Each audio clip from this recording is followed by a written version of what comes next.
Bienvenidos al canal Psiquiatría, Mente y Salud. El día de hoy vamos a hablar de un tema muy importante en la salud mental. Vamos a hablar acerca de la personalidad paranoide y a su vez nos vamos a adentrar en el trastorno paranoide de la personalidad.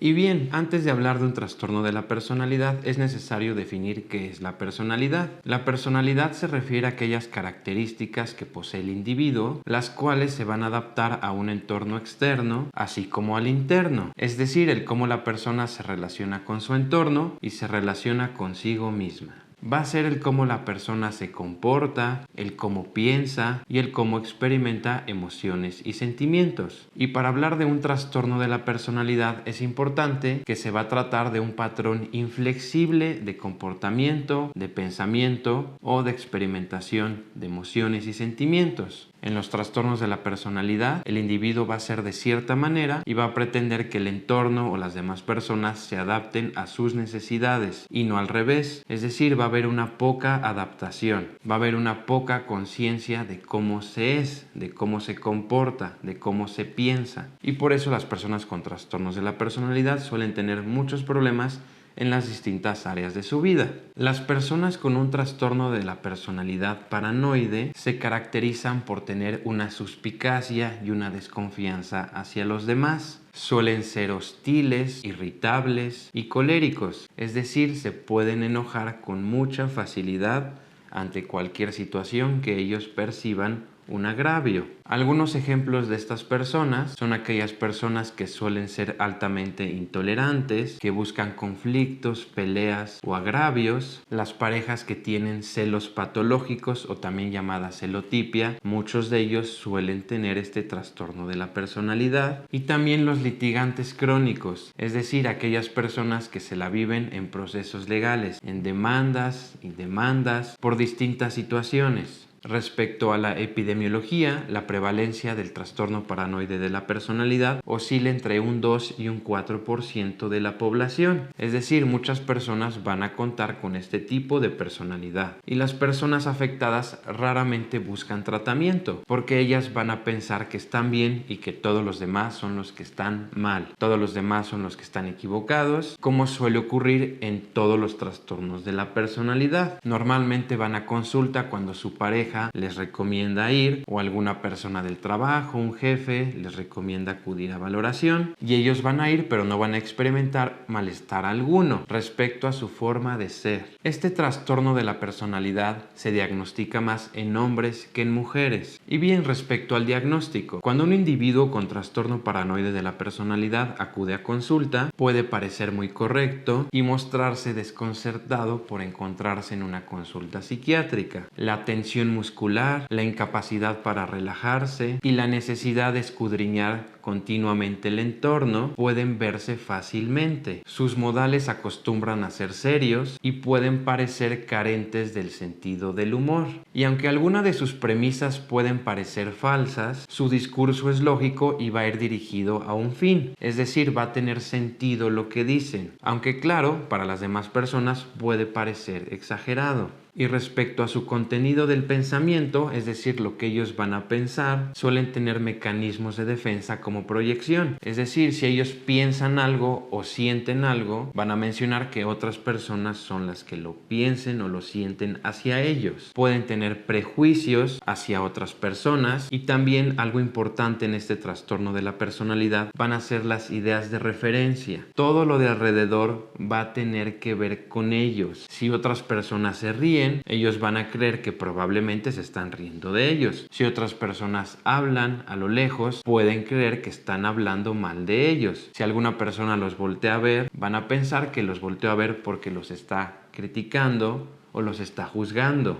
Y bien, respecto al cuadro clínico, ¿qué es lo que vamos a observar en la clínica? La principal característica de las personas con este trastorno paranoide va a ser que tienen una desconfianza excesiva hacia los demás. Se va a expresar como una tendencia generalizada a interpretar las acciones de los demás como deliberadamente humillantes. Es decir, las acciones de los demás ellos las van a percibir como el que tienen una intención hostil hacia ellos. Intenciones malévolas, críticas, amenazantes o dirigidas a explotarles o engañarles. En otras palabras, van a creer que las demás personas en todo momento se van a querer aprovechar de ellos, y es por eso que se van a poner a la defensiva con una gran facilidad, porque ven malicia en las demás personas de manera constante. Esta tendencia se inicia a partir de la edad adulta y se va a manifestar en diferentes contextos, es decir, en las distintas áreas de la vida de la persona. Y de forma casi invariable, estas personas creen que los demás van a explotarles, van a perjudicarles y de algún modo, sin alguna justificación, se van a cuestionar la lealtad de sus amigos o de su pareja sentimental. También van a pensar que sus amigos los traicionan y a su vez que su pareja también los traiciona o le es infiel, sin tener alguna evidencia o algo que lo justifique. Y bien, como les decía, las personas con este trastorno van a utilizar el mecanismo de defensa de la proyección. Van a atribuir a los demás impulsos o pensamientos que son incapaces de aceptar en ellos mismos. Y algo que los va a caracterizar son estas ideas de referencia. Todo lo de su alrededor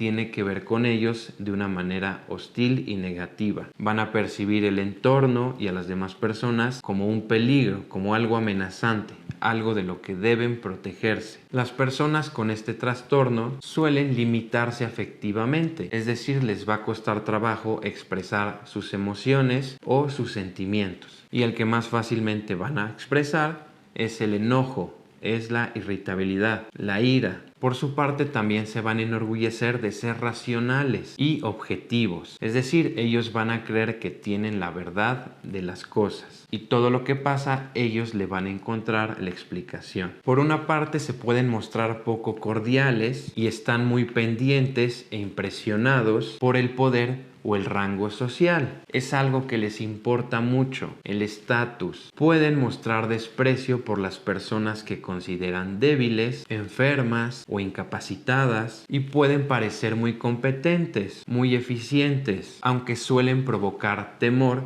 y conflicto en los demás. Las demás personas se van dando cuenta con el tiempo que suelen ser personas irritables, coléricas, que suelen desconfiar, que suelen ser problemáticas, y las demás personas lo que van a hacer, se van a alejar de ellos. ¿Por qué? Porque las demás personas la van a identificar como una persona problemática, que un problema menor lo puede llevar a uno mayor y puede querer llegar hasta las últimas consecuencias, inclusive legales o inclusive agresiones verbales o físicas. Entonces las personas van a preferir alejarse de ellos. Y bien, les voy a mencionar cuáles son los criterios diagnósticos del Manual Diagnóstico y Estadístico de los Trastornos Mentales, su quinta edición, de la Asociación Psiquiátrica Americana, de la APA. El DSM-5 nos va a mencionar como punto A que van a ser personas que van a tener una desconfianza y suspicacia ante los demás, la cual va a ser persistente, de tal manera que los motivos de la otra persona, ellos los van a interpretar como malévolos. Suele empezar en las primeras etapas de la edad adulta y va a estar presente en diferentes contextos y se va a manifestar por 4 o más de los siguientes criterios. El criterio 1 va a ser que ellos van a sospechar, sin una base suficiente, de que los demás los explotan, que los demás les causan daño o que las demás personas los decepcionan. El criterio número 2 va a ser que a ellos les va a preocupar, con dudas injustificadas, acerca de la lealtad o confianza de sus amigos, de sus colegas de trabajo o de las personas cercanas. De algún modo van a creer que en cualquier momento estas personas los van a traicionar. El criterio número 3 es que van a tener poca disposición en confiar en los demás debido al miedo injustificado de que estas personas a quien ellos les pudieran confiar van a utilizar esa información de manera maliciosa en su contra. El criterio número 4 es que ellos van a tener una lectura encubierta de significados denigrantes o amenazadores en comentarios o actos sin malicia, es decir, en mensajes comunes que se dan en la oficina, en un entorno social, en el hogar, con la pareja, ellos van a interpretar esos mensajes de una manera perjudicial para ellos. El número 5 es el rencor persistente, es decir, no suelen olvidar los insultos o las injurias o los desaires. Una persona con este tipo de trastorno suele guardarse durante años alguna situación que le hicieron y no la va a olvidar fácilmente. El criterio número 6 es que van a tener una percepción de ataque a su carácter o reputación que no es apreciable por los demás y van a tener una disposición a reaccionar rápidamente con enfado o contraatacar. Esto en un entorno laboral trae muchos conflictos, porque al ellos percibir algo como amenazante, como que está cuestionando su reputación, su carácter, ellos de manera irascible van a reaccionar. El criterio número 7 es que van a tener la sospecha recurrente, sin justificación, respecto a la fidelidad de su cónyuge o pareja. A esto se le conoce como celos patológicos o celotipia, y esto suele causar un sinfín de problemas en las relaciones, porque no va a haber esa confianza, y esto va a traer discusiones y también puede ocasionar conductas manipulatorias, y va a ser muy desgastante para la otra persona. Y hay que tener algo muy en cuenta: los celos patológicos o la celotipia son muy peligrosos, pueden desencadenar fácilmente en actos de violencia. De ahí la importancia de identificarlos a tiempo. ¿Por qué? Porque no van a ser unos celos que vayan a disminuir con el tiempo o que sean transitorios o que hablando se puedan arreglar. Por supuesto que no, van a ser unos celos que no van a responder ante una lógica, ante un raciocinio. Sin evidencia se va a creer que la persona le es infiel. De acuerdo al DSM-5, se deben contar con 4 o más de estos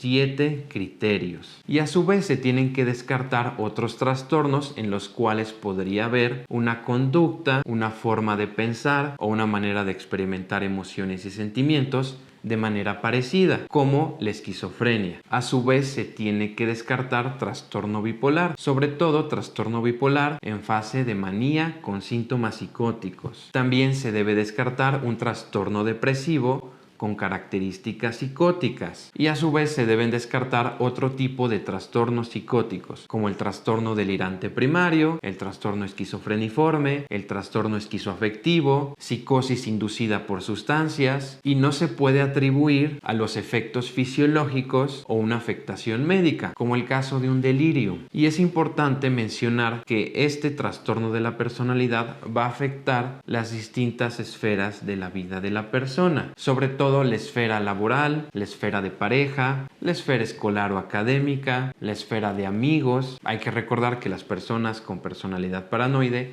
van a contar con pocos o con ningún amigo. ¿Por qué? Porque van a desconfiar de ellos y estos amigos se van a alejar, porque los van a identificar como personas problemáticas. Y bien, ¿cuál va a ser la evolución y pronóstico? Normalmente, al ser una personalidad, esta es perdurable a lo largo de toda la vida, a menos que la persona se haga consciente de los problemas que esto trae a sí mismo, a los demás y a su entorno. Es cuando pueden decidir acudir a valoración. Cuando acuden a consulta, muchas veces no lo hacen propiamente por su forma de ser o por su personalidad. Lo van a hacer porque también suelen cursar de manera muy importante con trastornos de ansiedad, trastornos depresivos, trastornos por consumo de sustancias, y a menudo cuando las personas con trastorno de la personalidad paranoide envejecen, suelen modificar su comportamiento, suelen utilizar el mecanismo de defensa de formación reactiva, es decir, todo esto que ellos piensan o sienten que puede ser algo agresivo, hostil, lo van a invertir, entonces pueden tornarse personas muy moralistas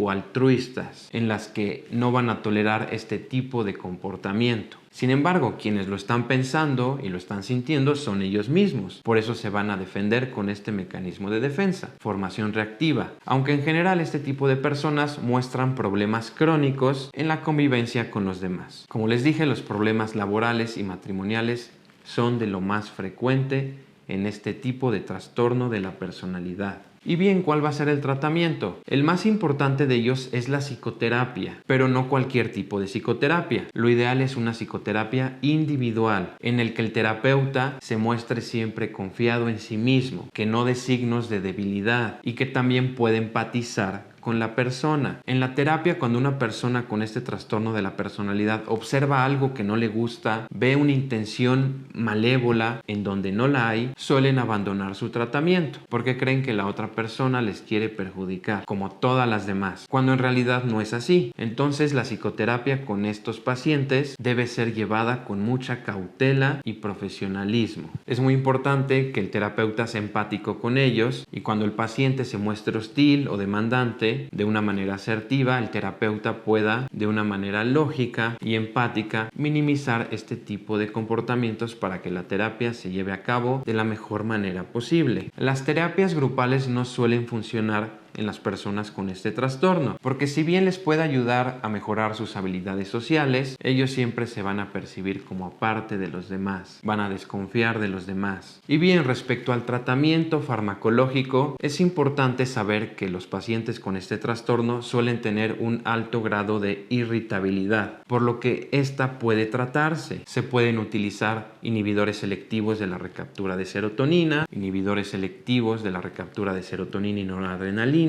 así como antipsicóticos a dosis bajas. Entonces la persona va a bajar su irritabilidad, va a poder estar más tranquila y esto le va a permitir funcionar de una manera más tranquila en sus distintos entornos, principalmente en el entorno laboral y en el entorno de pareja. Otra cosa muy importante respecto a este trastorno es que puede complicarse con trastorno delirante primario, el cual ya es un tipo de trastorno psicótico, y a su vez el trastorno delirante primario va a tener subtipos, y principalmente las personas que tienen trastorno paranoide suelen presentar trastorno delirante primario de tipo persecutorio o de tipo celotípico. En el persecutorio van a creer que las demás personas les quieren hacer daño, que los vigilan, que hablan mal de ellos, que los quieren perjudicar, y en el celotípico van a creer de manera persistente y delirante que su pareja le es infiel.